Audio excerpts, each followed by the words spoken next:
அனஸ் இப்னு நல் ரலியல்லாஹு அன்ஹு அவங்க பத்ர் போர்ல கலந்து கொள்ள சான்ஸ் கிடைச்சாத ஒரு சஹாபி. இவர் இதனால ரொம்பவே மனம் வருந்தி அவருடைய நஃப்ஸை அவரே கேட்டுக்கொள்ற, இந்த மாதிரி ஒரு இஸ்லாத்துல மகத்துவமிக்க ஒரு முதற் போரை நான் மிஸ் பண்ணிட்டேனே அப்படின்னு சொல்லி கவலைப்பட்டு மனம் வருந்தி குனிந்த டைம்ல அவர் ஐத்து ஒரு சபதம் எடுக்கிறார்.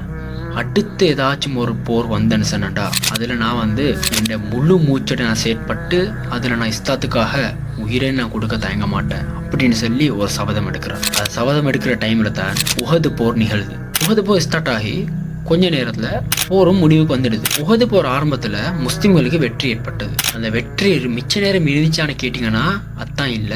ஏன்னா ஒரு சின்ன தவறால அந்த உஹது போர் தோல்வியில தான் முடியுது முஸ்லிம்களுக்கு.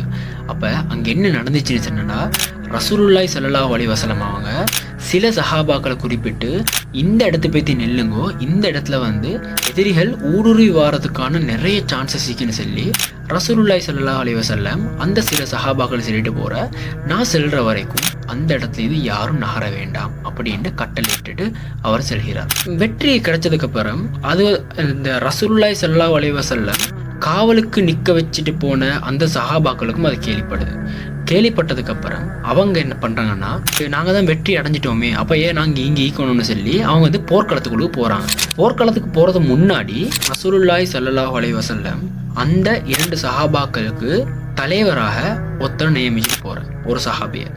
அந்த ஒரு சஹாபி இவங்களுக்கு செல்ற, ரசூலுல்லாஹி ஸல்லல்லாஹு அலைஹி வஸல்லம் எங்களுக்கு இங்கிருந்து போக சொல்லல, அது சுட்டி யாரும் போக வேண்டாம் அப்படின்னு சொல்ற.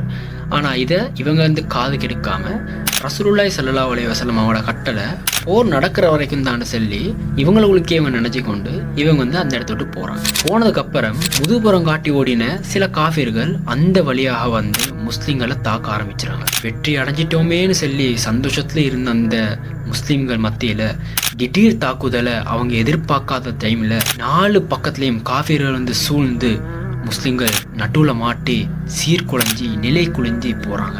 அந்த டைம்ல தான் அனஸ் இப்னு நல் ரலியல்லாஹு அன்ஹு அவங்க வர்றாங்க. அவருக்கு எதிரே கொண்டிருந்த ஒரு சஹாபியை பிடிச்சி, ஸஹத் இப்னு முஆத் ரலியல்லாஹு அன்ஹு அவங்க, ஸஹதே எங்கு செல்கிறீர்? அல்லாஹ் தஆலாவின் மீது ஆணையாக உஹது மலையிலிருந்து சுவர்க்கத்தின் நறுமணம் கொண்டிருக்கிறதே, உங்களுக்கு அது விளங்கவில்லையா அப்படின்னு சொல்லிக்கொண்டே வாள் எடுத்து காஃபிர்களோட கூட்டத்துக்குள்ளுக்கு வைத்து வீர மரணம் அடைகிறார். வீர மரணம் அடைஞ்ச அவட உடல் வாளினால அம்புனால தாக்கப்பட்டு 80க்கும் மேற்பட்ட காயங்கள் அங்க காணப்பட்டுச்சு. இந்த டைம்ல அவர் அடையாளம் கண்டு கொண்டது எப்படி தெரியுமா? அவரோட சகோதரி கை விரல்களின் நுனியில அவரோட அடையாளத்தை கண்டுபிடிச்சு